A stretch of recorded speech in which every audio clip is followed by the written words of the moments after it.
तव दीय पाद पंकजम नमामि देवी नर्मदे नमामि देवी नर्मदे नमामि देवी नर्मदे नर्मदे हर। ओम श्री गणेशाय नमः। ओम श्री परमात्मने नमः। नर्मदा पुराण नर्मदे हर। नर्मदा पुराण का अगला अध्याय सुनने के लिए मेरे चैनल धर्म यात्री को सब्सक्राइब करें, बेल आइकन पर प्रेस करें। मैया की महिमा को अन्य लोगों तक पहुंचाएं, वीडियो को शेयर करें। नर्मदे हर। अध्याय 91 चंडादित्य तीर्थ की महिमा का वर्णन। श्री मार्कंडेय जी ने कहा, राजन, तदंतर मनुष्य परम पवित्र चंडमुंड दैत्यों के द्वारा स्थापित चंडादित्य तीर्थ की यात्रा करे। श्रेष्ठ राजन, पहले भयंकर चंडमुंड नामक श्रेष्ठ दैत्य थे। उन दोनों ने नर्मदा के तट पर आश्रय लेकर बड़ा तप किया। त्रिलोकी के अंधकार को दूर करने वाले भगवान श्री सूर्य का ध्यान करते हुए वे वहां उग्र तप करने लगे। उनके तप से संतुष्ट होकर भगवान सूर्य बोले, हे प्रथानंदन, नर्मदा के शुभ तट पर दिव्य रूप से प्रकट होकर भगवान सूर्य ने उनसे कहा, बहुत अच्छा, बहुत अच्छा। तुम दोनों वीर इच्छा अनुसार मन चाहे वर को मांग लो। चंडमुंड ने कहा, सूर्य देव, हम दोनों ही सब देवों से पराजित न होने वाले, सावधान, समय सब रोगों से रहित रहे, जल का शोषण करने वाले श्री सूर्य ने उन दोनों से ऐसा ही हो यह कहा। चंडमुंड दैत्यों से ऐसा कहकर वही सूर्य नारायण अंतर्ध्यान हो गए। तब चंडमुंड ने अपनी सिद्धि के लिए बड़ी भक्ति से श्री शंकर को स्थापित किया। मनुष्य वहाँ देव, मनुष्य, ऋषि और पितृगण का तर्पण करे। राजन, ऐसा करने से मनुष्य सूर्य लोक में ब्रह्मा के एक दिन पर्यंत सुख से रहता है। भूपते, मनुष्य वहाँ षष्ठी तिथि में घृत से दीपक प्रज्वलित करे तो सब पापों से छूट जाता है और सूर्य लोक को जाता है। भरत वंश श्रेष्ठ, जो पुरुष चंडादित्य की उत्पत्ति सुनता है वह पुरुष सदा ही मानसिक व्यथा और शारीरिक पीड़ा से रहित होकर सदा विजयशील होता है। 91वें अध्याय इतिश्री। अध्याय 92 यम हास्य तीर्थ के महात्म्य का वर्णन। श्री मार्कंडेय जी ने कहा, श्रेष्ठ राजन, तदंतर नर्मदा के तट पर स्थित सब पापों को हरने वाला बहुत उत्तम यम हास्य तीर्थ का गमन करे। युधिष्ठिर ने कहा, ब्राह्मण श्रेष्ठ, पृथ्वी में यम हास्य तीर्थ कैसे हुआ, यह सब मुझसे आप कहिए, मुझे बड़ी उत्कंठा है। श्री मार्कंडेय जी ने कहा, बड़ी बुद्धि वाले राजकुमार, बहुत अच्छा, बहुत अच्छा, तुमने मुझसे प्रश्न किया। पहले तुम्हारे पिता पुण्यदायिनी श्री नर्मदा में एक समय स्नान करने के लिए आए थे। युधिष्ठिर, धोबी के द्वारा धोए गए निर्मल वस्त्र की भांति ही वह धर्मराज भी निर्मल देह वाले हो गए। वह अपने निर्मल शरीर को देखते हुए विस्मित होकर हंसते हुए बोले। श्री यमराज ने कहा, पाप बुद्धि वाले पुरुष मेरे यमपुर को क्यों आते हैं? मनुष्य एक बार श्री नर्मदा के स्नान मात्र से ही विष्णु पद पा जाते हैं। समर्थ होकर भी जो पुण्य जल वाली श्री नर्मदा जी का दर्शन नहीं करते, वे जन्म से ही अंधे, मरे हुए अथवा लंगड़ों के समान ही है। राजन, लोकों पर शासन करने वाले यम इस कारण ही हंसे थे। यम ने वहाँ श्री शिवलिंग की स्थापना कर स्वर्ग को गमन किया। राजन, यम हासेश्वर तीर्थ में मनुष्य क्रोध को जीतकर जितेंद्रिय होकर विशेषतः आश्विन मास में कृष्ण पक्ष की चतुर्दशी को बड़ी भक्ति से उपवास करके सब पापों से छूट जाता है। राजेंद्र, रात्रि में वहाँ जागरण करे, घृत का दीपक जलावे। यह करने से मनुष्य को जो फल मिलता है उसे सुनो। यह कहने से मनुष्य अगम्य स्त्री से उत्पन्न अभक्ष्य पदार्थ के भक्षण से प्रकट और नहीं पीने योग्य पदार्थों के पीने से होने वाले संपूर्ण पापों से छूट जाता है। नहीं ले जाने योग्य वस्तु के ले जाने में, नहीं धोने योग्य गधी आदि के धोने में जो पाप होते हैं, वे सभी पाप स्नान मात्र से टुकड़े टुकड़े हो जाते हैं। वह मनुष्य कभी यमलोक नहीं देखता। राजन, भूमि में यह पितृगण के उद्धार के लिए बहुत छिपा तीर्थ है। यम हास्य तीर्थ में दान करने वाले पुरुषों का सब अक्षय होता है। जो पुरुष अमावस्या में क्रोध को जीतकर स्वर्ण भूमि दान से, बहुत तिलों के दान से, कृष्ण मृग चर्म के दान से तथा तिल धेनु के दान से योग्य ब्राह्मणों का पूजन करता है और जो शास्त्र विहित कर्तव्य का पालन करने वाले योग्य ब्राह्मण को उत्तम हाथी, घोड़ा, हल आदि के साथ 2 बैल, गन्या, पृथ्वी, दुधारू गाय, भैंस देते हैं, वे यम के पास नहीं जाते। युधिष्ठिर, यमराज प्रत्येक जन्म में उन पर प्रसन्न रहते हैं। यमराज का वाहन महिष भैंसा है, भैंसी उनकी माता है। उन भैंसों के देने से निश्चय ही यमराज प्रसन्न होते हैं। पापों से युक्त होने पर भी वह फिर यम को नहीं प्राप्त होते। इस कारण से महिषी दान उत्तम है। उसके सींग में जल स्थापित करे। प्रथम धूमिल वस्त्र से वेष्टित करना चाहिए। लोहे के खुर बनाना चाहिए। तांबे का पृष्ठ भाग भूषित हो। पूर्व दिशा में नमक का पर्वत, अग्नि के कोण में गुड़ का पर्वत, दक्षिण भाग में कपास, नैऋत्य, दक्षिण पश्चिम के मध्य कोण में मक्खन, पश्चिम में सप्तभाग और वायच्य परिचर, उत्तर के मध्य कोण में चावल, उत्तर सुवर्ण, ईशान कोण में घृत को स्थापित करें। ऐसा करके मुझ पर यमराज प्रसन्न हो, यह ब्राह्मण के आगे उच्चारण करे।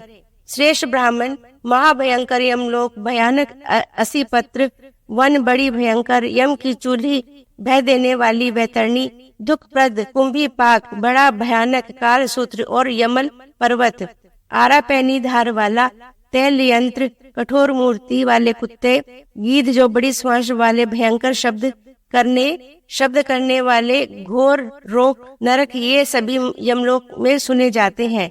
तुम्हारी कृपा से और इस तीर्थ के प्रभाव से वे सब मुझे सुखद हों। ब्राह्मण, इस दान के प्रभाव से और यमराज की कृपा से मैं जन्म जन्म में नरक में न जाऊं, यह कहे। यम हास्य तीर्थ के वर्णन को जो पुरुष प्रेम से सुनते हैं, वे पुरुष भी पापों से रहित होकर यमलोक को नहीं देखते। 92वें अध्याय इति श्री। अध्याय 93 कल्होड़ी तीर्थ के महात्म्य का वर्णन। श्री मार्कंडेय जी ने कहा, राजन, तदंतर भगवती गंगा के पाप नाशक भारत में प्रसिद्ध उत्तम कल्होड़ी तीर्थ की यात्रा करे। कुंती नंदन, नर्मदा के तट पर स्थित प्राणियों के पाप नाश के लिए ऊपर की भांति पुष्कर सा यह तीर्थ मनुष्यों को मिलना कठिन है। यह तीर्थ परम पुण्यदायक है, ऐसा साक्षात शंकर जी ने कहा। वहाँ भगवती गंगा स्नान के लिए पशु रूप से पधारी थी। इस प्रकार से संसार में वह उत्तम कल्होड़ी तीर्थ के नाम से प्रसिद्ध है। युधिष्ठिर, वहाँ पूर्णवासी के पूर्व ही त्रिरात्र व्रत करना चाहिए। पृथा पुत्र रजोगुण, तमोगुण, क्रोध, पाखंड, ईर्ष्या आदि दोषों को जो छोड़ देता है, वह पुरुष मोक्ष से होने वाले फल को प्राप्त पा लेता है। 3 संध्याओं में दुग्ध से श्री शंकर को स्नान कराए। बछड़े सहित गाय के दुग्ध को ताम्र पात्र में रखकर उसे मधु से युक्त कर ओम नमः शिवाय इस मंत्र से उपयुक्त दुग्ध मधु श्रेष्ठ द्वारा स्नान करावे। वह मनुष्य देव सुंदरियों के साथ देव स्थान स्वर्ग को जाता है। जो पुरुष वहाँ विधि पूर्वक स्नान कर पितृगण उद्धार के लिए उत्तम ब्राह्मणों को दान देता है, सफेद गाय देनी चाहिए और यह कहना चाहिए कि मेरे पिता में प्रसन्न हो। शुद्ध सदाचारी अपनी स्त्री में संतुष्ट ब्राह्मण को सत्व गुण से युक्त होकर मनुष्य सुवर्ण के ऊपर स्थित वस्त्र में आवृत झूल से शोभित बछड़े सहित गाय को जो देते हैं, राजन, वह पुरुष शिवलोक को पाता है।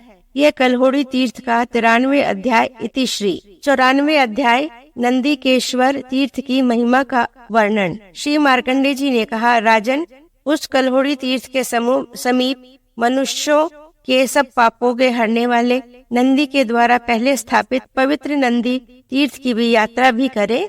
यह तीर्थ नर्मदा के तट पर पाप समूह से दुखित जीवों को मोक्ष देने वाला है। हे युधिष्ठिर, दिन रात्रि वहाँ निवास कर पंचोपचार पूजा, जल, चंदन, बिल्व पत्र, धूप, दीप, नैवेद्य आदि से श्री नंदीकेश्वर की पूजा करे।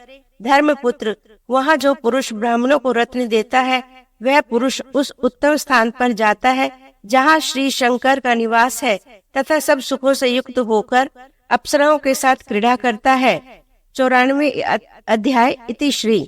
अध्याय 95 नारायणी तीर्थ की महिमा का वर्णन। श्री मार्कंडेय जी ने कहा, श्रेष्ठ राजन, तदंतर मनुष्य पहले श्री शंकर जी के द्वारा कहे गए सब तीर्थों में श्रेष्ठ पुण्य पद्र बद्री आश्रम की यात्रा करे, जहाँ किरीटधारी छोटे फाल्गुन अर्जुन ने भारत संग्राम के लिए सिद्धि प्राप्त की थी। उन्हें नर रूप स्थित तुम देवता मानो। वे दोनों ही नर नारायण एक समय नर्मदा के तट पर आए। राजन, जो भगवान का भक्त है उसी को उनका ज्ञान होता है। जो संपूर्ण स्थावर और चर में समदृष्टि वाला है, ब्राह्मण और चंडाल में समदर्शी है, उस पुरुष पर ही भगवान प्रसन्न होते हैं। कुंती नंदन, तुम एकात्म भाव का दर्शन करो, मुझ में और अपने में अंतर को न देखो। नर नारायण के द्वारा बद्रिकाश्रम प्रसिद्ध हुआ है। लोकों में दया करने के कारण ही वहाँ नर नारायण ने श्री नर्मदा के तट पर शंकर जी की स्थापना की है। यह लिंग त्रिमूर्तिधारी नारायण जी के द्वारा स्थापित है। स्वर्ग मार्ग के साथ मोक्ष का देने वाला है। मनुष्य वहाँ जाकर शुद्ध होकर एक दिन रात्रि का उपवास करते हुए काम क्रोध आदि दुर्गुणों का त्याग कर सात्विक भाव को अपनाए। चैत्र मास की अष्टमी तिथि में जागरण करे अथवा दोनों पक्षों की चतुर्दशी तिथि में जागरण करे। विशेष रूप से आश्विन मास में यह कहना उत्तम है। पांडु नंदन, वहाँ मनुष्य बड़ी भक्ति से मधु के साथ दूध से स्नान करावे। दही शर्करा से युक्त और घृत से सुशोभित यह उत्तम पंचामृत है, उससे भी श्री शंकर को स्नान कराए। पंचामृत से स्नान कराए जा रहे शिव को जो प्रेम से देखता है, उसका निवास शंकर के समीप इंद्रलोक में होता है, इसमें संशय नहीं। शठता से भी भगवान शंकर को किया गया प्रणाम संसार के मूल अविद्या से बंधे हुए जीवों के बंधन को छुड़ाने वाला है। उसका ही अध्ययन ठीक है। उसने ही सब पुण्यों का अनुष्ठान किया है। जिसने ओम नमः शिवाय इस मंत्र का अभ्यास स्थिर किया है, जो पुरुष इंद्रियों को वश में कर परम भक्तिमान होकर बड़े प्रेम से भगवान शंकर को उत्तम विधि से स्नान कराता है। हे कुंती नंदन, उस पुरुष को जो फल प्राप्त होता है उसे संक्षेप में तुमसे कहूँगा। यद्यपि मैं वृद्धावस्था से दुखित हूँ, तो भी तुम्हारी भक्ति से मैं कहूँगा। प्रेम से श्री शंकर को स्नान कराने से वे पुरुष सब सुखों के आश्रय होते हैं, अपनी जाति वालों के बंधु बांधवों के आश्चर्य स्थान होते हैं, वे धर्म के स्थान भी होते हैं। राजन, पृथ्वी में सब मनोरथों से पूर्ण होते हैं। जो पुरुष वहाँ नर्मदा के जल से मृषित श्राद्ध करता है, राजन, योग्य कुलीन वेदों के पारागामी सुंदर रूप वाले सुशील अपनी स्त्री में संतुष्ट शुभ वेशधारी श्रेष्ठ आर्य देश में उत्पन्न स्पष्ट व्यवहार वाले ब्राह्मणों से जब सूर्य कुतुब दिन के 15 मुहूर्त सदा ही होते हैं, उनमें 8वें मुहूर्त को कुतुब कहते हैं। इस मुहूर्त में ही श्राद्ध का प्रारंभ श्रेष्ठ माना गया है। मुहूर्त में स्थित ही पिंडदान करना चाहिए। धर्म नंदन, यदि मनुष्य अपने पितृगण की उत्तम गति चाहता है तो काने पाखंडी और दुष्ट पुरुषों को यत्न से छोड़ दे। अपना कल्याण चाहने वाला पुरुष कठोर स्वभाव वाले नपुंसक और ब्राह्मणों के निंदक, ऐसे निंदक ब्राह्मणों को अवश्य छोड़ दे। इस प्रकार से मनुष्य सब प्रयत्न से योग्य सदाचारी ब्राह्मण को इस कार्य में ग्रहण करे। उत्तम ब्राह्मण कुंभी पाक आदि बड़े नरकों में पड़े हुए प्रेतों को भी वहाँ से छुड़ा देता है। राजकुमार, ऐसा करने से बंधनों में पड़े हुए सभी पितरों की मुक्ति होती है। मुझ पर पितामह ब्रह्मा प्रसन्न हो, यह विचार कर उत्तम ब्राह्मणों को सुवर्ण दान करे। भरत वंशोत्पन्न राजन, उस तीर्थ में ब्राह्मणों को भक्ति पूर्वक अन्न वस्त्र गाय बैल भूमि तथा उत्तम छाता दे, वह पुरुष स्वर्ग पाता है, ऐसा श्री शंकर ने कहा है। वहाँ जो पुरुष अग्नि में अथवा जल में प्राणों का त्याग करता है अथवा अनशन से प्राणों को छोड़ता है, वह शिवलोक जाता है। राजन, नर नारायणी के तट पर और देवद्रोणी में जो मनुष्य प्राण त्याग करता है, वह भगवान शंकर के निकट 14 इंद्र पर्यंत रहता है। एक इंद्र का समय 71 चौयुगी से कुछ अधिक होता है। फिर स्वर्ग से लौटकर वह बलशाली राजा भी होता है। सब ऐश्वर्य और गुणों से युक्त प्रजाओं के पालन में तत्पर रहता है। फिर उस तीर्थ का स्मरण करता है और वहाँ आता है। 95 अध्याय इति श्री। अध्याय 96 कोटीश्वर तीर्थ की महिमा का वर्णन। श्री मार्कंडेय जी ने कहा, राजन, तदंतर मनुष्य उत्तम कोटीश्वर तीर्थ की यात्रा करे। कुरुनंदन, जहाँ ऋषि आए थे, कृष्ण द्वैपायन वेदव्यास के कल्याण के लिए वेद मंगल पाठी सब ब्राह्मणों ने मंत्रणा कर सबके कारण स्वरूप तथा बंधन के नाशक श्री शंकर की स्थापना की। राजकुमार, पृथ्वी में कोटीश्वर के नाम से कहा गया है कि ये तीर्थ संसार के पापों को काटने वाला व प्राणियों के दुख शोक का नाशक है। श्रेष्ठ राजन, जो पुरुष पूर्णिमा में उन्हें भक्ति से स्नान कराता है, पितरों का तर्पण कर विधि पूर्वक पिंडदान कराता है, उससे युधिष्ठिर विशेषतः श्रावण के पूर्णमासी में पिंडदान आदि से प्रलय पर्यंत पितृगण की अक्षय तृप्ति होती है। नर्मदा के तट पर स्थित यह पितृगण का बहुत उत्तम स्थान है। श्रेष्ठ मुनियों ने इसे बनाया है। यह सब जीवों को मोक्ष देने वाला है। 96 अध्याय इति श्री। नर्मदे हर 97वां अध्याय व्यास तीर्थ की महिमा का वर्णन। श्री मार्कंडेय जी ने कहा, राजन, तदंतर मनुष्य को दुर्लभ पुण्यप्रद अंतरिक्ष में स्थित उत्तम व्यास तीर्थ को मनुष्य गमन करे। युधिष्ठिर ने पूछा, भगवान, यह व्यास तीर्थ किस कारण से अंतरिक्ष में स्थित है? यह संक्षेप में बताइए, ग्रंथ का विस्तार छोड़िए। श्री मार्कंडेय जी ने कहा, साधुओं में अनुराग रखने वाले, बड़ी भुजाओं वाले हे कुंती नंदन, बहुत ठीक, तुम धर्मशील और अन्य कर्मों में तत्पर तीर्थ यात्रा के प्रेमी हो। राजन, व्यास तीर्थ सब जीवों को दुर्लभ है। हे राजकुमार, मैं व्रत भाव से पीड़ित हुआ समर्थ हूँ। स्मरण और ज्ञान भी ठीक नहीं है, धन से रहित स्मृति भी ठीक नहीं है। मैंने अति गुप्त इस तीर्थ का कथन किसी से भी नहीं किया। हे राजेंद्र, व्यास के आश्रय से वहाँ कलयुग का प्रवेश नहीं होता। श्री नर्मदा जी की चेष्टा से वह व्यास तीर्थ अंतरिक्ष हुआ। भगवती नर्मदा के गुणों का कथन ब्रह्मा जी भी नहीं कर सकते। पुनः मैं श्री नर्मदा जी की उत्तम महिमा को संपूर्ण रूप से हे प्रिय वत्स कैसे जानूंगा? अतः व्यास तीर्थ की थोड़ी महिमा को मैं तुमसे कहता हूँ। जहाँ आज भी तथा कलयुग में प्रत्यक्ष विश्वास देखा जाता है, बड़े भयंकर शूल को भिनकर पक्षी भी वहाँ नहीं जाता। पहले पूज्य मुनि पराशर थे, उन्होंने श्री गंगा के जल में महान फल वाला अति उग्र तप किया। वह गंगा के जल में प्रविष्ट हो प्राणायाम में स्थित हुए और 12 वर्ष पूर्ण होने पर वह जल के भीतर से बाहर आए। भिक्षा से के प्रयोजन से वह ग्राम गमन करते थे। वह जहाँ ठहरे थे, उन्होंने नौका से जीविका करने वाले एक सुंदरी कन्या को देखा। उसे देखकर वह काम से व्याकुल होकर उसे मधुर वचन बोले कि तुम्हें मुझे परले पार ले चलो। मृग के समान चंचल नेत्र वाली सुंदरी, तुम कौन हो? नदी के तट पर नौका पर चढ़ी मेरे चित्त को मथने वाली देवी कहो। उन ऋषि के ऐसा कहने पर ऋषि श्रेष्ठ को प्रणाम कर काम से मोहित उन्हें देखकर उसने अपना परिचय दिया। हे ब्राह्मण श्रेष्ठ, मैं केवटों के घर में दासी के रूप में रहने वाली कन्या हूँ। भगवान नौका के द्वारा जीविका के लिए मुझे स्वामी ने आज्ञा दी है। मेरे द्वारा बताए गए संपूर्ण वृतांत को तुम जान सकते हो। ऐसा कहे जाने पर वह महर्षि क्षण भर चिंतन कर बोले। पराशर जी ने कहा, हे भद्रे, मैं ज्ञान के समर्थ से तुम्हारी उत्पत्ति जानता हूँ। सुंदरी, तुम केवट की पुत्री नहीं हो, तुम राजकन्या हो। कन्या ने कहा, ब्रह्मा, मुझे बताइए मेरे पिता कौन है? मैं किसके पेट से, किस वंश से उत्पन्न हूँ और मैं केवट की पुत्री कैसे हुई? पराशर जी ने कहा, तुमने जो कुछ को पूछा वह सब मैं तुमसे कहता हूँ। एक कल्याणी शत्रुओं के भय को बढ़ाने वाला जम्बूद्वीप का राजा चंद्रवंश का भूषण रूपवसु नामक एक नरपति था। राजा की 700 स्त्रियां थी, पर पुत्र 10 ही थे। धर्म से प्रजाओं को पालता था, सदा ही ईश्वर के समान उसकी पूजा होती थी।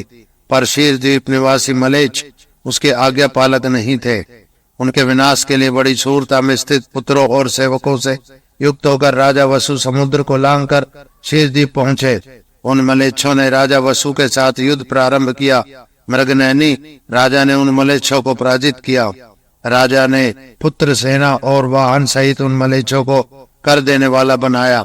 मृग के समान हे नेत्र वाली तुम्हारी माता राजा वसु की प्रधान रानी थी। राजा जब अन्य देशों में स्थित थे तब तुम्हारी माता रजस्वाला हुई। स्त्रियों में सदा ही काम का निवास होता है। ऋतु काल में विशेषतः सब वाणों से विद्ध होती हैं। सुंदर नेत्र वाली उस रानी ने काम से संतप्त होकर विचार किया कि मैं राजा वसु के समीप दूत भेजूंगी। उसने दूत को बुलाकर कहा, दूत, तुम सिरगी राजा के समीप जाओ। दूत ने कहा, देवी, शत्रुओं पर शासन करने वाला राजा वसु समुद्र के परले पार गए हैं।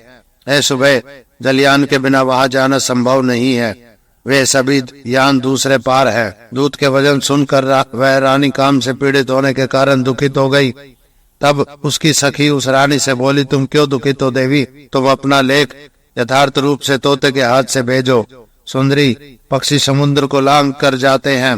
हे राजन, सखी के वचन सुनकर वह रानी स्वस्थ हो गई। लेखक ने कहा, तुम मेरी आज्ञा से लेख लिखो। वसु राजन, तुमसे सहित सत्यभामा आज जीवित नहीं रहेगी। लेखक, आज ऋतुकाल प्राप्त है, तुम इस लेख को लिखो। लेखक के द्वारा भुजपत्र में लेख के लिखे जाने पर पिंजरे के भीतर स्थित शुक रानी के समीप लाया गया। सत्यभामा ने कहा, शुक, तुम इस लेख को लेकर शीघ्र राजा वसु के समीप जाओ। वह शुक रानी के सामने झुककर उत्तम लिखे गए पत्र को लेकर सहसा उड़ा। राजन वह उड़कर आकाश मंडल में पहुंच गया। वसु राजा के समीप जा पहुंचा।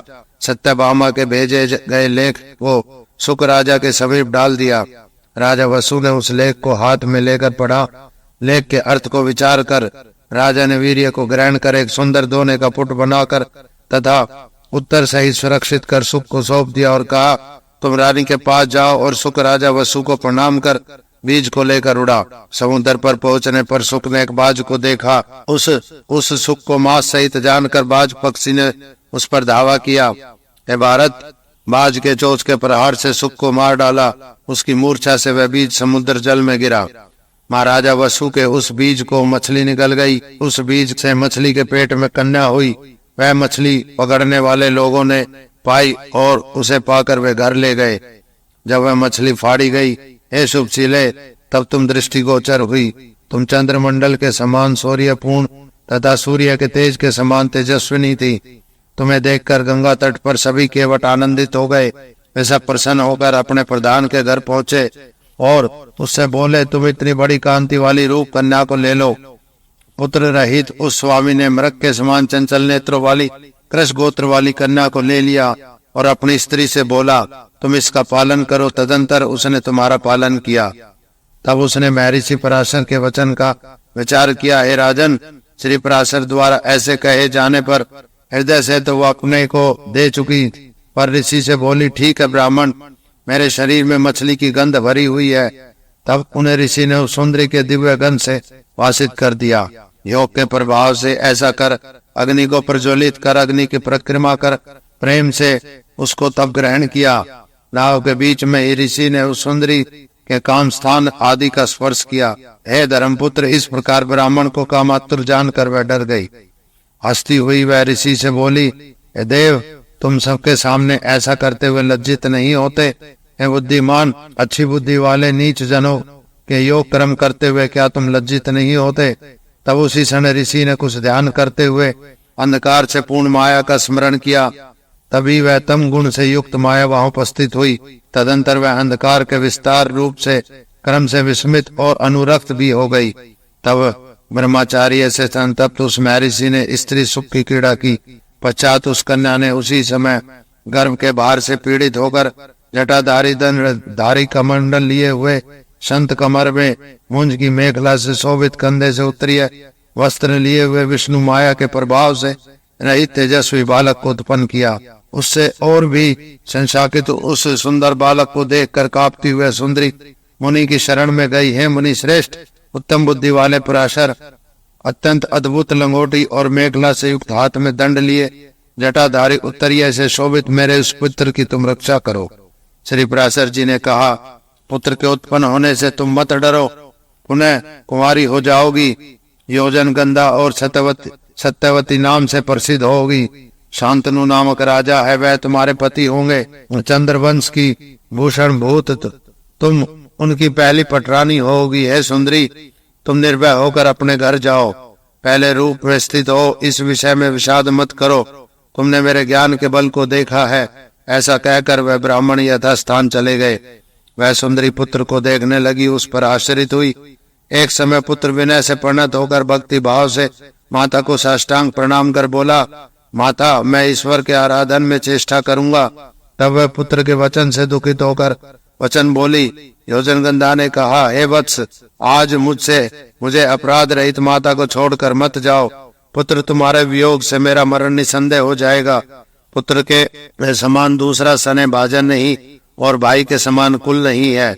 सत्य से बढ़कर धर्म नहीं और असत्य से बढ़कर कोई पाप नहीं। बालावस्था में तुम मुझसे उत्पन्न हुए हो, तुम मेरे आधार बन जाओ। कर्मों का खेल तो देखो, न तो मेरा पति है न मेरा पुत्र है। व्यास जी ने कहा, हृदय में तुम विषाद मत करो, मैं तुम्हें सत्य कहता हूँ। हे देवी, तुम कार्य की सिद्धि के लिए आपत्ति के समय मेरा स्मरण करना, मैं तुम्हें आपत्ति से बचा लूंगा। ऐसा कहकर व्यास जी वहां से चले गए और कन्या भी घर गई। वह पराशर के पुत्र वहां वन के मध्य में विषाद को प्राप्त हुए। हे राजन, त्रेता युग के अंत में द्वापर के आदि में इंद्र आदि देवों ने उसी समय व्यास पद के लिए चिंतन किया। गंगा के तट पर केवट की पालित पुत्री से उत्पन्न ज्ञानी बालक वह इसके योग्य है। नारद के वचन से सभी देव आए। परशुराम, ब्रह्मा, इंद्र सभी मुनियों के साथ नाम आदि पृथक पृथक बताकर बहुत अच्छा कहकर साधु साधु इन वचनों का कथन किए। पितामह ने बालक को गर्भाधान आदि संस्कारों से सुसंस्कृत किया।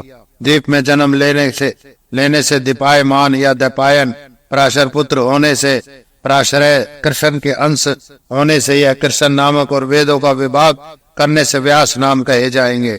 यह बालक ब्रह्मा और मुनियों के द्वारा बार बार अभिषिक्त हुआ। तुम सब लोगों में व्यास के नाम से प्रसिद्ध हो गए। ऐसा कहकर देवगण वहां से चले गए। फिर कृष्ण दपायन वेद व्यास ने तीर्थ यात्रा आरंभ की। उसने गंगा का स्नान किया, केदार और पुष्कर में स्नान किया, नैमिषारण्य तीर्थ, कुरुक्षेत्र और सरस्वती उज्जैनी में महाकालेश्वर प्रभास क्षेत्र में सोमनाथ के दर्शन कर सागर पर्यंत पृथ्वी में स्नान करके महामुनि वेद व्यास जी आगे चलते हुए रुद्र के शरीर में उत्पन्न पवित्र मंगलमय आत्मा रूपा श्री नर्मदा जी के तट पर आ पहुंचे। आनंदित होकर श्री नर्मदा जी को देखकर चित्त का विश्राम पाया। वहां आकर श्री व्यास ने बड़ा तप किया। ग्रीष्म ऋतु में पंचाग्नि के मध्य में स्थित होकर वर्षा में निवारण आकाश के नीचे पृथ्वी पर सोते हुए हेमंत ऋतु में गीले वस्त्र वाले होकर भी श्री शंकर का चिंतन किया।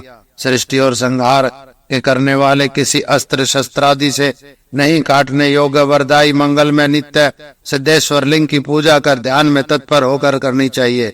सिद्धलिंग के पूजन से तथा ध्यान योग के प्रभाव से वह शंकर कृष्ण दपायन व्यास के सामने प्रत्यक्ष हो गए।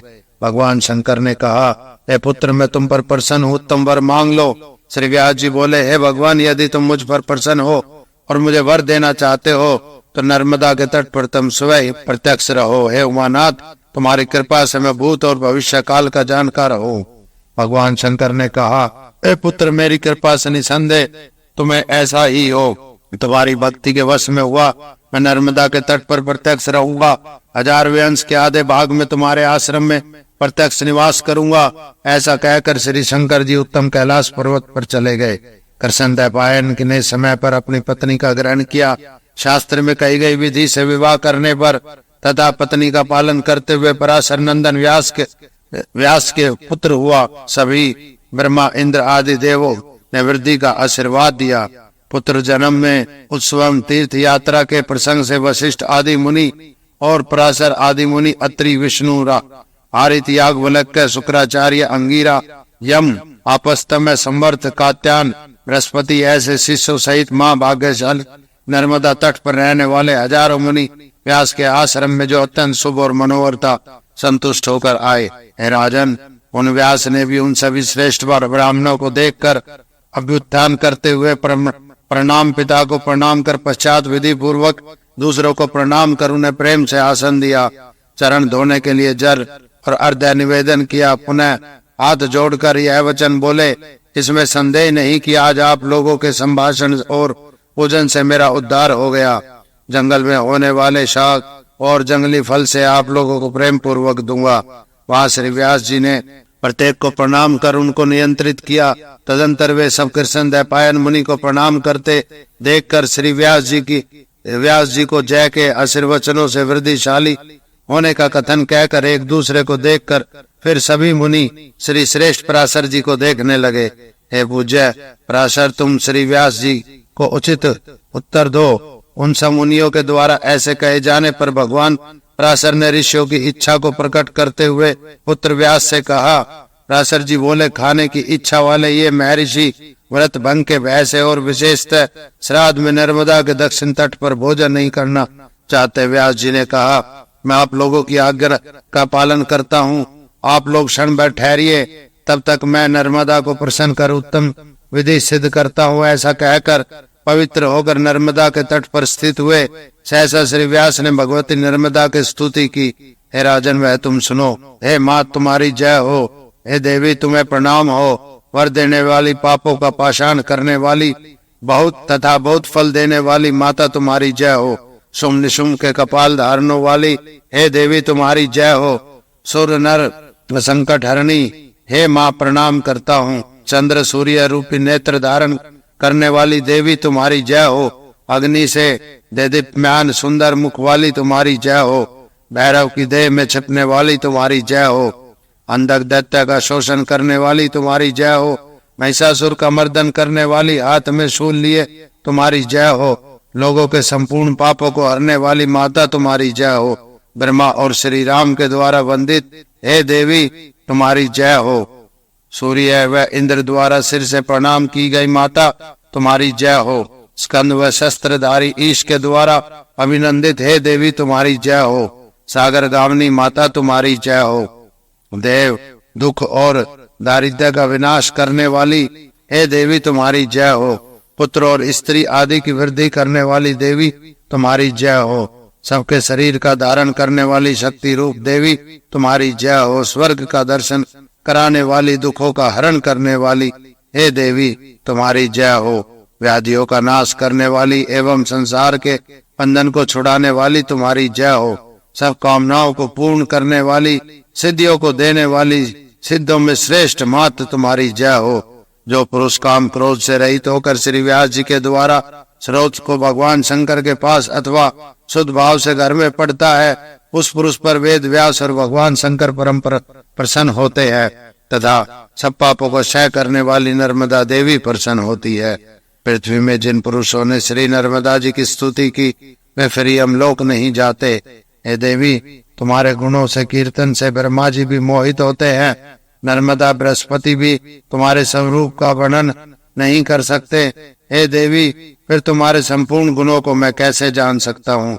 इस प्रकार वाणी, मन और शरीर से श्री व्यास ने पवित्र भाव को जानकर प्रसन्न हुई। श्री नर्मदा देवी वचन बोली, हे प्रिय महामुने व्यास, मैं तुम्हारे सत्य भाषण से संतुष्ट हूँ।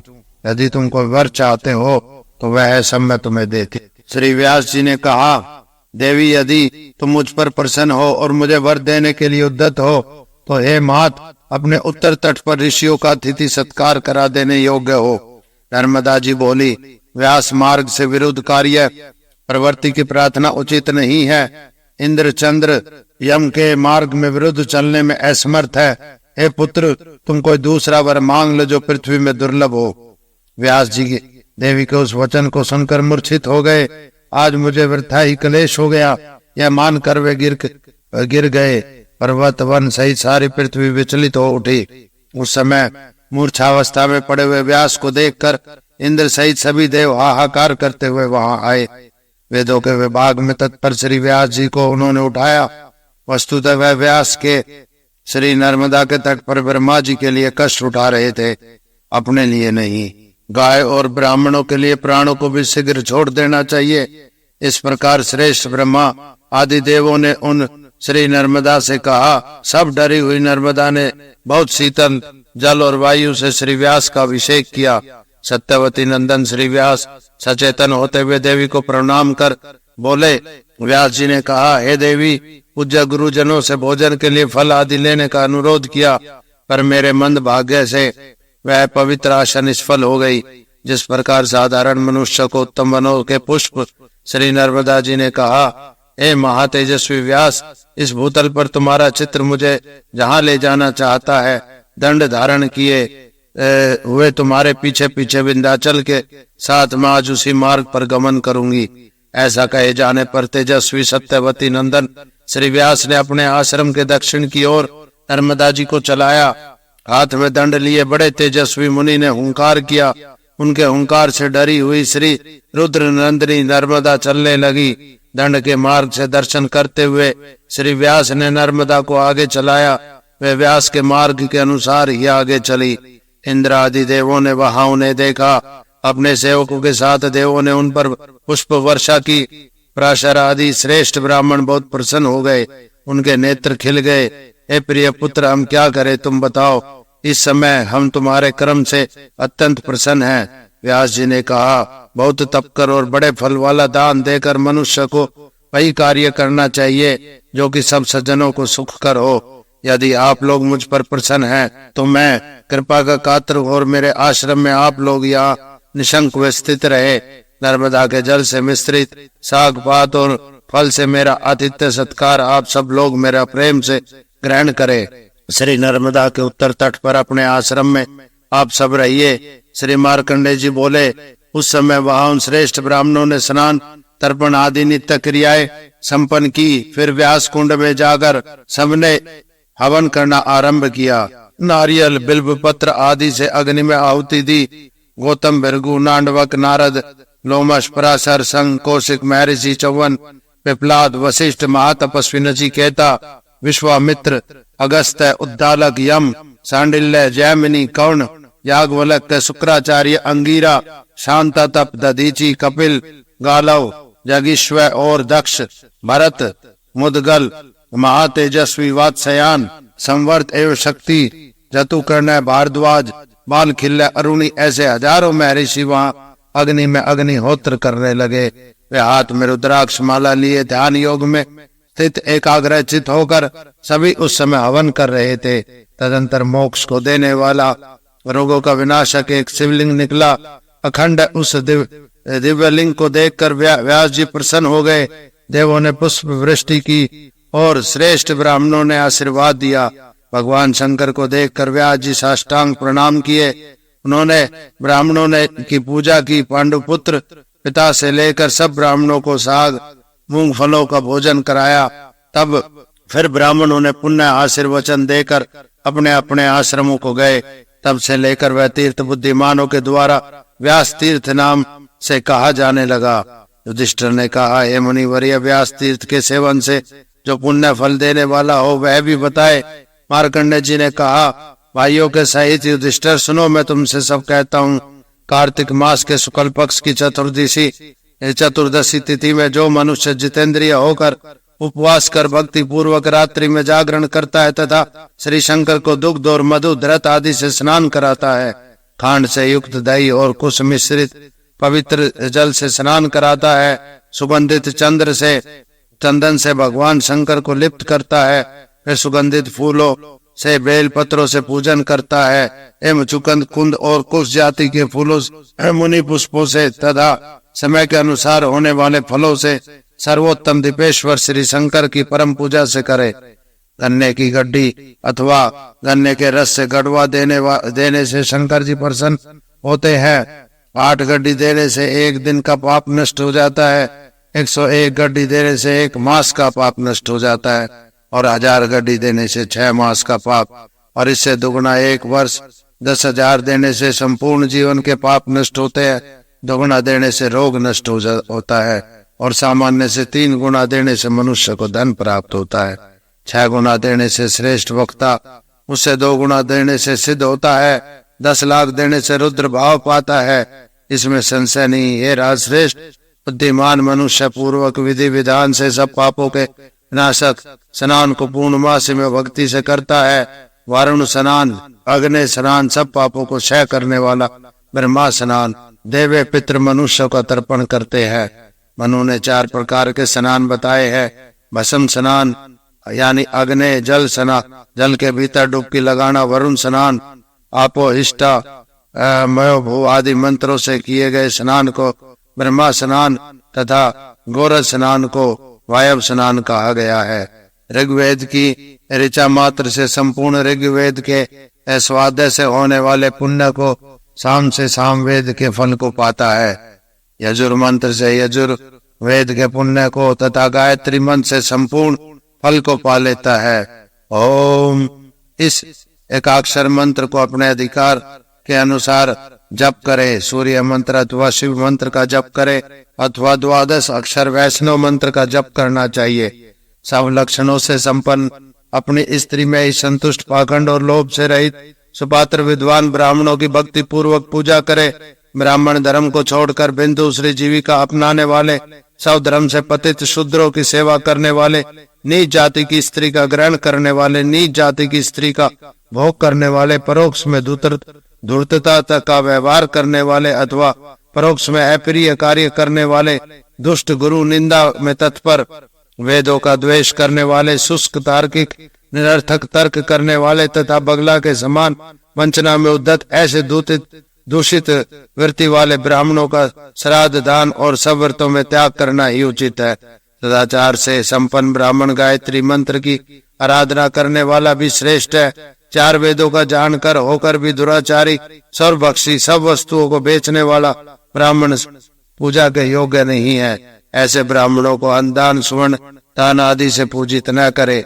जो पुरुष उत्तम ब्राह्मण को जूते पहनाता है और वस्त्र, शैया, आसन आदि भक्ति से देता, वह स्वर्ग में जाता है।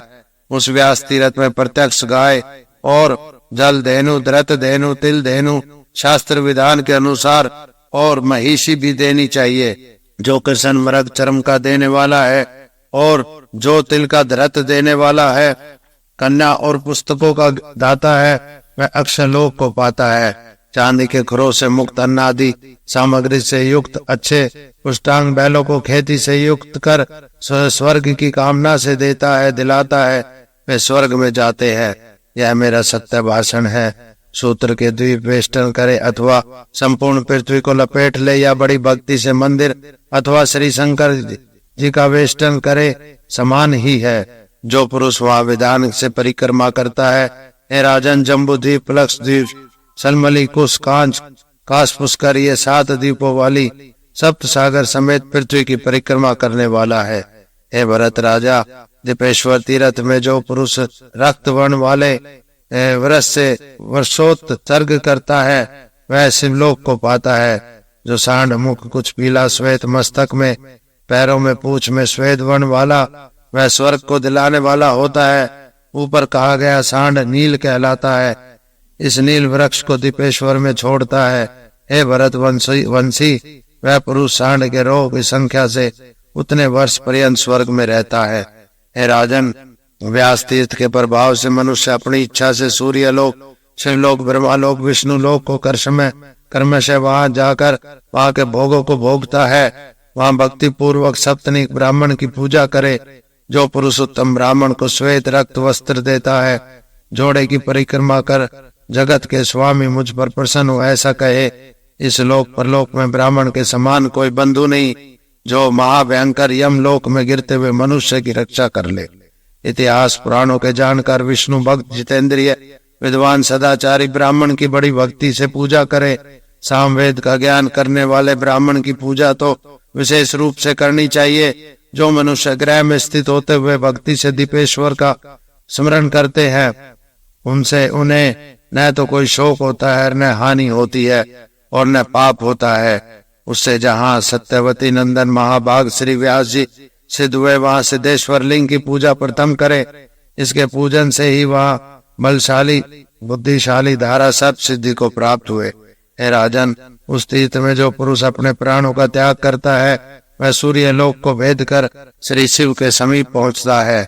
हे भरतवंशी, जहाँ जल में स्नान कर प्राण त्याग से 7000 वर्ष तथा वहां की अग्नि में प्राण त्याग कर से 11 सहस्त्र वर्ष पर्यंत, जल में पतन से प्राण त्याग से 16000 वर्ष पर्यंत और महायुद्ध में 60000 वर्ष तक, तथा गो ग्रहण, सूर्य किरणों के सेवन अथवा गो पालना में प्राण त्याग से 80,000 एवं ऐनसन में प्राणों का त्याग से अक्षगति होती है। पिता में परपिता में ये अपने वंश में उत्पन्न वायु रूप पुरुष को आते हुए देखते हैं। ये विचार करते हैं कि हमारे वंश में क्या कोई ऐसा पुत्र है जो हमें तिल मिश्रित जल कार्तिक पूर्णमासी व विशेष रूप से वैशाख की पूर्णमासी में देगा। वहां तीर्थ के सेवन से हम सब स्वर्ग जाएंगे। यह सब श्रेष्ठ दीपेश्वर का महात्म्य तुमसे कहा। हे राजन, जो पुरुष वहां जाकर परम भक्ति से इसे पढ़ता है या सुनता है, वह पुरुष भी सब पाप रहित होकर शिवलोक में प्रसन्न रहता है। श्रेष्ठ मुनियों ने इसे सब तीर्थों में ऊपर पापों के लिए बनाया है। हे राज श्रेष्ठ, यह व्यास तीर्थ संभ मनोरथों का पूरक है, इसमें संशय नहीं। 97वां अध्याय। इति श्री नर्मदे हर। अध्याय 98 प्रभास तीर्थ की महिमा का वर्णन। श्री मार्कंडेय जी ने कहा, राजश्रेष्ठ, तदंतर मनुष्य तीनों लोकों में प्रसिद्ध स्वर्ग की उत्तम सीढ़ी के समान प्रभासेश्वर तीर्थ की यात्रा करे। युधिष्ठिर ने कहा, पूज्य प्रभास क्षेत्र फल वाला स्वर्ग का सोपान और दर्शनीय कैसे हो गया? तुम मुझसे संक्षेप में शीघ्र कहो। श्री मार्कंडेय जी ने कहा, रवि की पत्नी दुर्भाग्य से ग्रस्त होने से उसे पति प्रेम नहीं प्राप्त था। उसका प्रभा नाम प्रसिद्ध था। पहले उसने उग्र तप से श्री शंकर की आराधना की। 1 वर्ष पर्यंत वह वायु भक्षण करती रही। फिर 1 वर्ष ध्यान मग्न रही। पांडु नंदन उससे उस पर भगवान शंकर प्रसन्न हो गए। तब शंकर ने कहा, सुंदरी, तुम क्यों कष्ट उठा रही हो? तुम्हें जो कहना है वह कहो। मैं और सूर्य दोनों एक ही हैं, हमें भेद नहीं है। प्रभा ने कहा, शंभो, पति को छोड़कर स्त्री का कोई अन्य देवता कहीं नहीं है। वह चाहे गुणी हो अथवा गुण रहित, धनी हो या निर्धन, प्रिय हो अथवा द्वेष करने वाला हो, स्त्रियों का पति देवता है। देव श्रेष्ठ, मैं सखियों के बीच दुर्भाग्य से जल रही हूँ। पति से मुझे सुख प्राप्ति नहीं है, उससे मैं अत्यंत कलेश पा रही हूँ। श्री शंकर ने कहा, जाओ, तुम मेरी कृपा से सूर्य प्रिय होगी। उस समय पार्वती ने कहा, सूर्य नारायण आपके वचन को भी अप्रमाणित करेंगे, अर्थात नहीं मानेंगे। तब प्रभा को व्यर्थ ही कलेश होगा। भगवती उमा की प्रार्थना से शंकर जी के द्वारा चिंतित होकर अंधकार के विनाशक वह भुवन भास्कर आकाश से नर्मदा के उत्तर तट पर पधारे। श्री सूर्य बोले, अघासुर विनाशक देव, आपने मुझे कैसे स्मरण किया? भगवान शंकर ने कहा, सूर्यदेव, तुम बड़े प्रेम से प्रभा देवी का पालन करो। पार्वती ने कहा, शीत विनाशक, तुम नित्य प्रभा के घर में निवास करो, संपूर्ण स्व स्त्री वर्ग में, अपनी स्त्रियों में। सूर्य, तुम इसे प्रमुख बना लो। सूर्य ने कहा, सुंदर मुख वाली देवी, मैं तुम्हारे वाक्य के अनुसार ही करूँगा। यह सुनकर बुलाई गई प्रभा भगवान से बोली। प्रभा ने कहा, देव, कामदेव विनाशक उमानाथ, तुम अपने अंश से यहाँ स्थिर रहो। यहाँ तुम तीर्थ के उद्घाटन के लिए एक अंश में स्थिर रहो। श्री मार्कंडेय ने कहा, तब पांडुनंदन, वहाँ सर्वदेव में लिंग की स्थापना की गई। सब लोकों में दुर्लभ जो स्थान प्रभाशेष के नाम से प्रसिद्ध हुआ। अन्य तीर्थों समय पर ही फलदायी होते हैं राजेंद्र, पर प्रभाशेष तो शीघ्र ही कामना रूपी फल को देने वाला है। राजन, विशेष रूप से माघ मास के शुक्ल पक्ष की सप्तमी तिथि में जो पुरुष कहे गए उत्तम ब्राह्मण को अश्वदान करता है, वह इंद्र पद अथवा सूर्य पद पाता है। मनुष्य स्नान कर परम भक्ति से उत्तम ब्राह्मण को दान दे। श्रेष्ठ ब्राह्मण को गाय का दान देने वाला मनुष्य स्वर्ग और सत्य लोक को पाता है। सब अंगों से सुंदर श्वेत वर्ण वाली, दुधारू, सीधी, नौजवान बछड़े सहित घंटा संयुक्त कांसे के पात्र की ध्वनि वाली श्रेष्ठ गाय को जो पुरुष उत्तम पात्र ब्राह्मण को देते हैं, श्रेष्ठ राजन, वे फिर यमलोक का दर्शन नहीं पाते। और जो पुरुष बड़ी भक्ति से भगवान को स्नान कराता है, वह प्रलय पर्यंत उत्तम लोक को पाता है। पांडव, स्नान मात्र से मनुष्य का खोटा भाग्य दूर हो जाता है। उस स्नान में जो पुरुष भक्ति पूर्वक कन्यादान करता है, पांडुनंदन, कुलशील धन से संपन्न अवस्था वाले उत्तम ब्राह्मण को विवाह धर्म से विधि पूर्वक कन्या देता है। महाराज, जो पापी होकर भी ये करते हैं, उनके पाप जल में नमक की भांति नष्ट हो जाते हैं। कन्यादान से मनुष्य के अनेकों पाप नष्ट हो जाते हैं।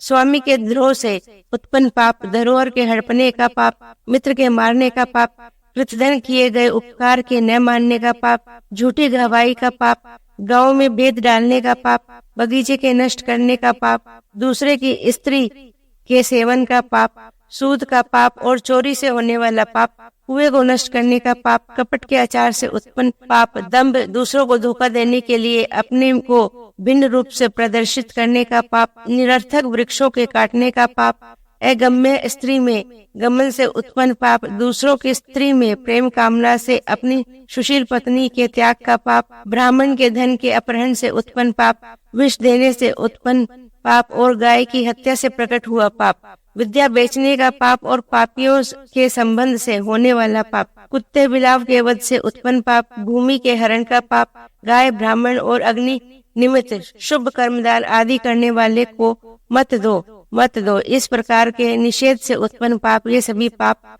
पांडुपुत्र कन्यादान से निश्चय ही नष्ट हो जाते हैं।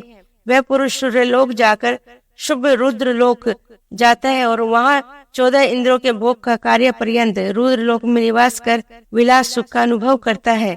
जो मनुष्य के सब पापों का क्षय हो जाता है, तब भगवान शंकर में भावना होती है। पांडुनंदन, जो पुरुष इस प्रभास तीर्थ का गमन करता है, वह पुरुष सब तीर्थों का फल पाकर अश्वमेघ फल पाता है।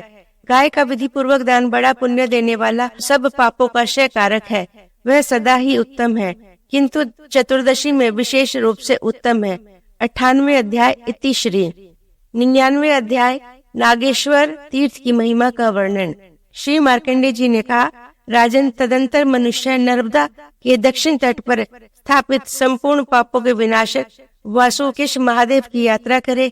युधिष्ठिर ने कहा, पूज्य गुरुदेव, नर्मदा के दक्षिण तट पर किस कारण से वासुकिश की स्थापना हुई, यह मुझसे विस्तार से बताएं। श्री मार्कंडेय जी ने कहा, एक समय उत्पन्न भगवान शंकर ने नृत्य किया। उस नृत्य से भगवान शंकर को स्वेद पसीना उत्पन्न हुआ। गंगा जल से मिश्रित स्वेद बिंदु गिर रहे थे। शंकर के मस्तक से निकले हुए उस पसीने को सर्प पी रहा था। भारत, तदंतर भगवती गंगा उस सर्प पर कुपित हो गई। कुटिल चलने वाले सर्प, तुम शूद्र जंतु हो, अजगर की योनि पाओ। वासुकी ने कहा, मैं पापी और खोटी नीति वाला हूँ माना, किंतु शिव से सम्मानित माता, तुम मुझ पर अनुग्रह करो। तुम त्रिलोकी को पवित्र करने वाली शुभ लक्षणों से युक्त पुण्य नदी हो। संसार के बंधन को काटने वाली, दुखियों के दुखों की विनाशक ईश्वरी, स्वर्ग द्वार में स्थित माता, तुम मुझ पर दया करो। तब गंगा ने कहा, तुम विंध्याचल में जाकर भगवान शंकर को प्रसन्न करने के लिए बड़ा तप करो। तदंतर तुम मेरी आज्ञा अनुसार अपने सर्प भाव रूप स्थान को पुनः पा जाओगे। श्री मार्कंडेय जी ने कहा, तब वह वासुकी ने उत्तम पर्वत विंध्य में जाकर शंकर की आराधना में उद्यत होकर तब प्रारंभ किया। उसने नित्य ही 3 नेत्र वाले डमरू हाथ में लिए महादेव का ध्यान किया। 100 वर्ष पूर्ण होने पर जगत गुरु भगवान शंकर उस पर प्रसन्न हो गए। उसके समीप में आकर शंकर प्रिय सुंदर वाणी बोले, वत्स, तुम मेरी कृपा से योग्य हो, यथेष्ट वर मांग लो। वासुकी ने कहा, देव, यदि तुम मुझ पर प्रसन्न हो तो देवेश, तुम्हारी कृपा से मेरी निष्पापता हो और आप सब पापों के विनाशक कोई तीर्थ बताओ। श्री शंकर ने कहा, बहुत बल वाले सर्प, तुम कल्याणकारी नर्मदा पर जाओ। उस नर्मदा के दक्षिण पुण्य तट पर विधि पूर्वक स्नान करो। ऐसा कहकर शंकर वहाँ से अंतर्ध्यान हो गए। वासुकी बहुत शीघ्रता से अजगर के रूप से ही नर्मदा के जल में प्रविष्ट हो गए। उसके मार्ग से गंगा का उत्तम प्रवाह उत्पन्न हो गया। तब वह सर्प नर्मदा के जल में निष्पाप हो गया। युधिष्ठिर, वहाँ नर्मदा में श्री शंकर जी की स्थापना हुई। तब से नागेश्वर नामक लिंग प्रसिद्ध हुआ। वहाँ अष्टमी अथवा चतुर्दशी लिंग तिथि में श्री भगवान शंकर को मधु से स्नान कराना चाहिए। मधु स्नान से मनुष्य शीघ्र निष्पाप हो जाता है, इसमें संशय नहीं। प्रथानंदन, पुत्र रहित जो पुरुष यहाँ संगम में स्नान करते हैं, वे पुरुष कार्तवीर्य के समान बलशाली गुणशाली श्रेष्ठ पुत्रों को पाते हैं। वहाँ ही जो पुरुष उपवास करते हुए पितृ श्राद्ध करता है, राजकुमार, श्राद्ध करते हुए ही पुरुष पितृगण को नरक से मुक्त कर देता है। उसके वंश में और बंधु वर्ग में सर्पों का भय नहीं होता। उसका कुल नागदेव की कृपा से प्रसन्न रहता है। राजश्रेष्ठ, तुम पर स्नेह के कारण यह सब मैंने तुमसे कहा। 99 अध्याय इति श्री। 100वां अध्याय मार्कंडेश्वर तीर्थ की महिमा का वर्णन। श्री मार्कंडेय जी ने कहा, राजन, तदंतर मनुष्य नर्मदा के दक्षिण तट पर स्थित मार्कंडेश्वर के नाम से प्रसिद्ध परम सुंदर तीर्थ की यात्रा करे। यह सब तीर्थों में उत्तम, देवों से वंद्य, कल्याणकर है। पुत्र, यह तीर्थ परम गोपनीय है। मैंने इसके विषय में किसी से नहीं कहा। मैंने स्वर्ग की सीढ़ी के समान इस तीर्थ की पहले स्थापना की है, वहाँ ही मुझे भगवान शंकर की कृपा से ज्ञान प्राप्त हुआ है। और जो भी पुरुष वहाँ ही जाकर जल के भीतर द्विपदा दिव्य इस गायत्री का जप करता है, पांडुनंदन, वह पुरुष सब पापों से मुक्त हो जाता है। वाणी, मन और कर्म से होने वाले संपूर्ण पाप समूह से वह छूट जाता है। शिव की पिंडिमा आश्रम लेकर दक्षिण दिशा की ओर स्थित होकर 32 लक्ष्मण संपन्न महापुरुष के बहुत रूप धरने वाले शूलधारी को भक्ति से साध्य करें। राजन, वह पुरुष शरीर का पतन होने पर शिव को प्राप्त होता है, ऐसा मेरा निश्चय है। भरत वंशोत्पन्न राजन, अष्टमी तिथि में रात्रि में घृत का दीपक लगाना चाहिए, वह पुरुष स्वर्ग लोक पाता है, ऐसा शंकर जी ने कहा। राजकुमार, जो पुरुष वहीं भक्ति से श्राद्ध करता है, उसके पितृगण प्रलय पर्यंत तृप्त होते हैं। इंगुदी के फलों के गुदे से, बेरों से, बेलों से, अक्षत और जल से भी वहाँ जो मनुष्य पितरों को तृप्त करता है, वह पुरुष अपने जन्म का फल पा लेता है। 16वां अध्याय इतिश्री। अध्याय 101 संकर्षण तीर्थ की महिमा का वर्णन। श्री मार्कंडेय जी ने कहा, श्रेष्ठ, तदंतर मनुष्य जगवाड़ यज्ञ मार्ग के मध्य में श्री नर्मदा के उत्तर तट परम सुंदर तीर्थ की यात्रा करे। पृथ्वी में वह संकर्षण के नाम से प्रसिद्ध और पापों का नाशक है। राजन, पहले बलभद्र ने वहाँ बड़ा तप किया है। राजकुमार, वहाँ देवगण भी स्थित रहते हैं। पार्वती के साथ श्री शंकर और विष्णु भगवान भी वहाँ स्थित है। राजश्रेष्ठ, प्राणियों के कल्याण के लिए श्री बलभद्र ने वहीं पाप नाशक श्री शंकर की बड़ी भक्ति से स्थापना की है। जो पुरुष वहाँ भक्ति से स्नान करता है, क्रोध तथा इंद्रियों को जीतकर, जो पुरुष शुक्ल पक्ष की एकादशी तिथि में शंकर को मधु स्नान कराता है, और वहीं जो पुरुष भक्ति से पितरों का श्राद्ध करता है, वह पुरुष बलभद्र के वचनानुसार उत्तम स्थान को पाता है। 101 अध्याय इतिश्री। अध्याय 102 मनमथेश्वर तीर्थ की महिमा का वर्णन। श्री मार्कंडेय जी ने कहा, तदंतर मनुष्य सब देवों से पूजित मनमथेश्वर की यात्रा करे। राजन, जहाँ मनुष्य स्नान मात्र से यमलोक का दर्शन नहीं करता। पांडुपुत्र, संतान रहित जो स्त्री वहाँ स्नान करती है, प्रथानंदन, वह स्त्री सत्य प्रतिज्ञा दृढ़ व्रत पुत्र को पाती है। राजन, वहाँ मनुष्य स्नान कर शुद्ध और नियत मन वाला होकर एक रात्रि को उपवास करके 1 सहस्त्र गोदान का फल पाता है। कामनाओं का पूर्ण करने वाला दूसरा और तीर्थराज नहीं होगा। राजन, जो मनुष्य वहाँ त्रिरात्रि व्रत करता है, वह लाख गौओं के दान का फल पाता है। वहाँ व्रत करने से भगवान शंकर प्रसन्न होते हैं। ऐसा करने से अरंडी में मैंने मनमथेश्वर महादेव का दर्शन पाया है। यह उसका क्रोधित होकर भी क्या कर सकते हैं, वे भी मंगल यम होकर उसका मंगल करते हैं। राजन, कामदेव ने इन शंकर की स्थापना की है, अतः वे सब कामनाओं को पूर्ण करते हैं। पृथ्वी में मनमथेश्वर महादेव स्वर्ग मार्ग की सीढ़ी है। राजश्रेष्ठ भारत, विशेष रूप से यहाँ संध्या के उपासन से और श्राद्ध क्रम के निमित्त दान से और अन्न दान से उत्तम फल कहा गया है। भारत, यह सब मैंने तुम्हारी भक्ति के कारण तुमसे कहा है। समुद्र पर्यंत पृथ्वी में श्री मनमथेश्वर महादेव प्रसिद्ध है। पांडव श्रेष्ठ, मनुष्य यहाँ त्रयोदशी तिथि में गोदान कराए। राज श्रेष्ठ, चैत्र मास के शुक्ल पक्ष में वहाँ जाकर जितेंद्रिय होकर महादेव के सम्मुख रात्रि में जागरण करके भक्ति पूर्वक घृत का दीपक लगाकर देव के आगे निवेदन करे। निवेदन करने वाला चाहे वह स्त्री हो या पुरुष, दोनों का फल समान माना गया है। 100 अध्याय इतिश्री। नेक्स्ट वीडियो के लिए मेरे चैनल धर्म यात्री को सब्सक्राइब करें, बेल आइकन पर क्लिक करें, वीडियोस लाइक और शेयर करें, कमेंट्स करें